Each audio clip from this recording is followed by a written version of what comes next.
Sebelumnya kita ada membahas mengenai droplet ya, mengenai droplet penyebaran dari COVID-19 atau COVID-19 itu. Ya. Nah, ada penelitian tuh, jadi dropletnya ini bisa terbawa udara sampai 4,5 meter.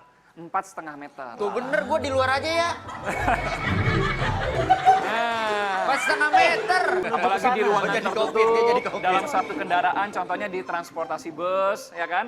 Nah, ada misalnya dilaporkan tuh, jadi dia naik bus, ternyata di sana itu ada traveler yang positif coronavirus, COVID-19 itu.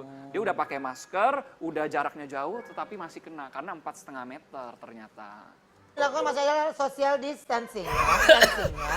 Batuk! Nah, harus pakai etika batuk. Udah tahu belum etika batuk? Gimana sih, Dok? Etika batuk itu, pertama tangannya lurus, semua tangan kirinya gimana? Nah, lurus, kemudian tekuk, tutup menggunakan siku. Kemudian batuk. Nah, gitu ya. Tuh bener yuk. Kenapa menggunakan sikut? Karena tangan kita banyak dipakai, jadi kita mencegah supaya nanti menyebar oleh karena tangan Salah kita. lu, Wen. Lu katanya pakai dengkul.